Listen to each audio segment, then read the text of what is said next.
Dear students, आज हम पढ़ेंगे the rise of nationalism in Europe के बारे में। यूरोप में किस तरह से नेशनलिज्म इमर्ज हुआ है और किस तरह से यूरोप में नेशनलिज्म आया है।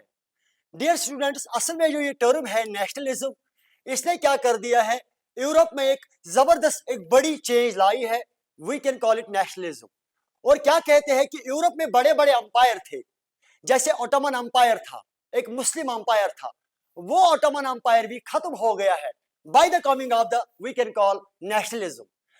बच्चों, इस चैप्टर में हम ये पढ़ेंगे कि नई नई टर्म्स वजूद में आई है, दैट इज कॉल्ड कंजर्वेटिज्म। और एक टर्म वजूद में आई है, दैट इज कॉल्ड नेशनलिज्म। और एक टर्म वजूद में आई है, दैट इज कॉल्ड रेवोल्यूशनरीज। और एक टर्म वजूद में आई है, दैट इज कॉल्ड रोमांटिसिज्म। और एक टर्म वजूद में आई है, दैट इज कॉल्ड लिबरलिज्म।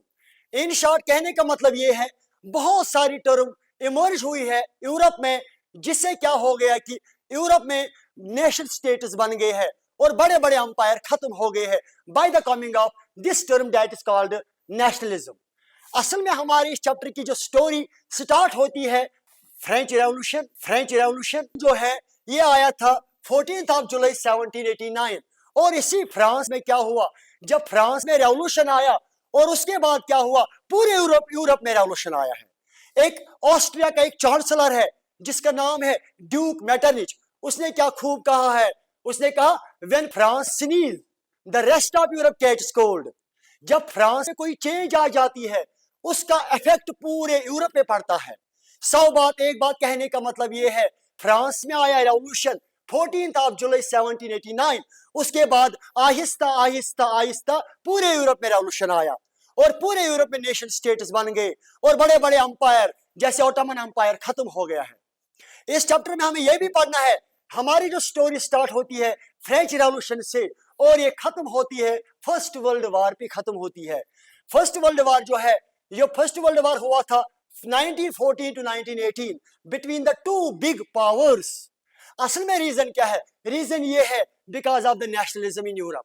और बच्चों, हमें यह भी देखना है कि वहां पे जो ओटोमन अंपायर था, जिसने बहुत सारे सालों तक बाल्कन स्टेट्स पे कब्जा करके रखा था, रूल करके रखा था।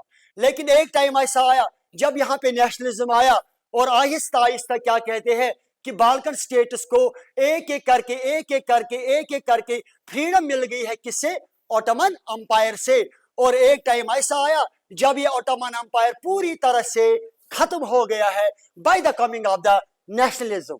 बच्चों, इस चैप्टर में हमें यह भी पढ़ना है कि यूनिफिकेशन ऑफ जर्मनी। जर्मनी नहीं थी, जर्मनी का जो मेजर पार्ट था that was the Prussia. Germany जो थी ये प्रूशिया का मतलब इसमें सबसे बड़ा पार्ट जो था प्रूशिया। लेकिन क्या कहते हैं, प्रूशिया ने जो जबरदस्त कदम उठाया है यूनिफिकेशन ऑफ जर्मनी के बारे में। जर्मनी का कोई नाम ही नहीं था रेवोल्यूशन से पहले, लेकिन जब नेशनलिज्म आया तो उसके बाद जर्मनी एक नेशन स्टेट बन गई है। उसके बाद और एक बच्चा बात करेंगे, हम इटली के बारे में बात करेंगे।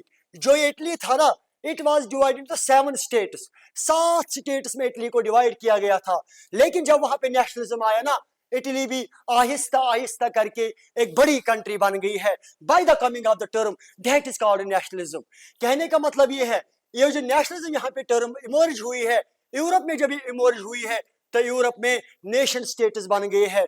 तो ये है सारी जो स्टोरी, ये सारी जो हमें इस चैप्टर में हमें पढ़ना है, the rise of nationalism in Europe. किस तरह से ये इमर्ज हुआ है और राइज हुआ है नेशनलिज्म इन यूरोप में।